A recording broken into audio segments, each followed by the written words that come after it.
প্ৰথমতে নমস্কাৰ জনাইছোঁ। আপোনালোকে নিশ্চয় দেখিছে আমি ইয়াতে আমাৰ কোকৰাঝাৰ টাউনৰ ই ৰিক্সা চালক বন্ধুসকল, ই ৰিক্সাৰ মালিকসকল, তেওঁলোকক লৈ এটা আলোচনা কৰিলোঁ। ইয়াতে আমাৰ মানে এই ই ৰিক্সাক লৈ পেলাই খুব এটা বদনাম এটা হৈ আছে টাউনটোত। তো এই বদনামৰ পৰা আমি কেনেকুৱা হাত সাৰিব পাৰোঁ, এইটোক লৈ আমি খুবেই চিৰিয়াছ।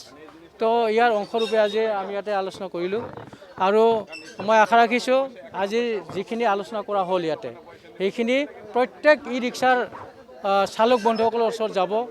কোকৰাঝাৰ জিলাৰ চুকে কোণে আপোনালোকৰ সহায়ত যাতে এই মেছেজটো যায় সেইটো মই প্ৰথমতে আশা ৰাখিলোঁ। কথাটো হ'ল আমাৰ ই ৰিক্সা চালকসকলে কেতিয়া কেনেকুৱা পেচেঞ্জাৰ উঠাব লাগে, পেচেঞ্জাৰ নমাব লাগে, এইটো কেনেকৈ হয় এইখিনি কথা তেওঁলোকে বহুতে ভুল কৰে আৰু সেই ভুল কৰাৰ কাৰণে বহুত সময়ত মানে এক্সিডেণ্ট হোৱাটো আমি দেখা পাইছোঁ। গতিকে এইটো বন্ধ কৰাৰ কাৰণে আমি তেওঁলোকক এই অফিচৰ ফালৰ পৰা, আমাৰ ডিপাৰ্টমেণ্ট ফালৰ পৰা তেওঁলোকক সতৰ্ক কৰি দিছোঁ। আমি বাৰে বাৰে কৈছোঁ তেওঁলোকক যে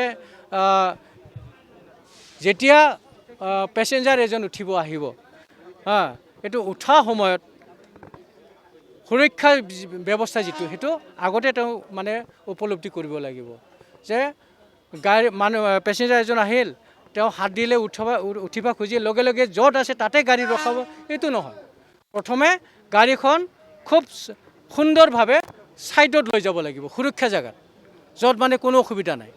এইটো জেগাত তেওঁ বাছি ল'ব লাগিব যে এইটো জেগাত কোনো অসুবিধা নাই, গতিকে এই গাড়ীটো লাহেকৈ ছাইডত নি পেলাই পেচেঞ্জাৰক উঠাওক, তাতে কোনো বাধা নাই। দ্বিতীয়তে, যেতিয়া পেচেঞ্জাৰে নামাব, এই নমা সময়তো এটা বদনাম চলিছে যে য'ত নামাব খোজে ৰাস্তাৰ মাজতে গাড়ী ৰখাই পেলাই মানে পেচেঞ্জাৰ নমোৱাৰ এইটো ব্যৱস্থা কৰে। গতিকে সেইটো কেতিয়াও কৰিব নোৱাৰে বা কৰিব নালাগে, সেইটো আমি কৈছোঁ যে পেচেঞ্জাৰ যদি নমাব লাগে আগতে গাড়ীটো ছেফ ছাইডত ৰাখক, তাৰপিছতে পেচেঞ্জাৰক নমাওক। আৰু আমি এটা কথা কৈ আছোঁ, আগৰ পৰা কৈছিলোঁ কিন্তু আজিৰ পৰা আৰু আমি ষ্ট্ৰিক্ট হ'ম যে কোনো ই ৰিক্সা চালকসকলে এনেকুৱা হাফ পেণ্ট পিন্ধি পেলাই এনেকুৱা হাফ গেঞ্জি পিন্ধি আহি পেলাই এনেকুৱা লাংটাভাৱে এনেকুৱা অহা যিটো অভ্যাস, সেই অভ্যাসটো এৰি দিব লাগিব। তেওঁলোকৰ যিহেতু কমাৰ্চিয়েল গাড়ী হিচাপে তেওঁলোকৰ ড্ৰেছ কোড আছে, হ'লেও চব ড্ৰেছ কোডটো তেওঁলোকে হেৰি কৰিব পৰা নাই। গতিকে আমি কৈছোঁ যে আপোনালোকৰ যিটো ড্ৰেছ আছে, ঘৰত যিখিনি ড্ৰেছ আছে বহুত দামী নহ'লেও এনেকৈ হাফ পেণ্ট পিন্ধি হাফ গেঞ্জি পিন্ধি অহাতকৈ যিখিনি আছে কম দামেই হওক হেৰিটো কাপোৰটো, সেইটো ধুই মেলি খুব সুন্দৰকৈ একদম মানে এটা ডিচিপ্লিন মেনাৰত আপুনি পিন্ধি পেলাই এটা ডিচিপ্লিনটো মানি লৈ পেলাই আপোনালোকে যাতে গাড়ী চলায় সেইটো আমি অনুৰোধ কৰিছোঁ।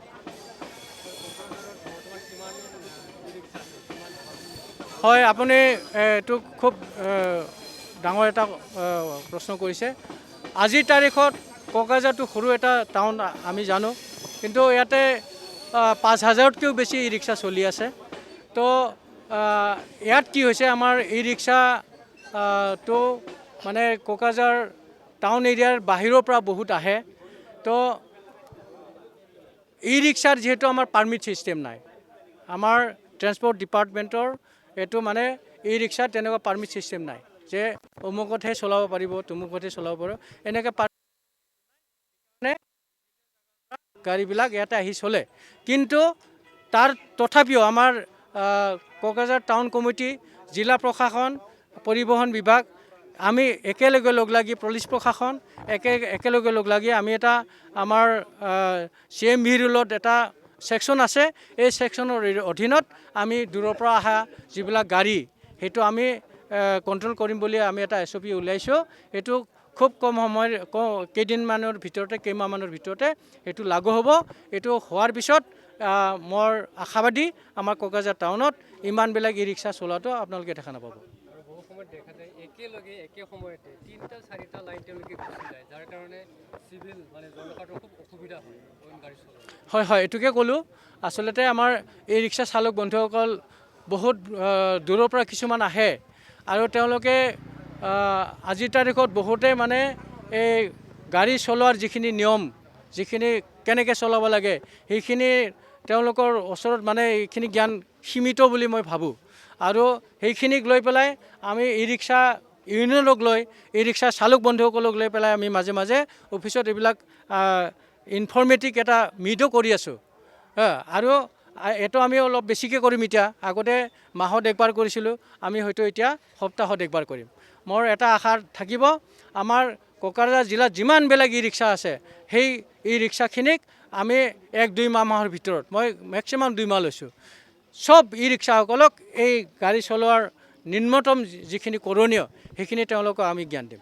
বহু সময়ত খুব গধুৰ বস্তু ৰড, চিমেণ্ট, ইটা আদি লৈ যোৱা দেখিবলৈ পোৱা যায়। কেনেকৈ কণ্ট্ৰল কৰিব? ই ৰিক্সাত চাওক, এনেকুৱা চাওক, নাই শুনক, এতিয়া পেচেঞ্জাৰ গাড়ীত বস্তু উঠাব নোৱাৰে, কিন্তু ই ৰিক্সাতো কিছুমান গুডছ কেৰিয়াৰ আছে। ই ৰিক্সাতো গুডছ কেৰিয়াৰ আছে, পেচেঞ্জাৰ কেৰিয়াৰ আছে। তো গুডছ কেৰিয়াৰত যদি কোনোবা মাল কঢ়িয়াই নিছে, তাত আমাৰ ক'ব লগা একো নাই।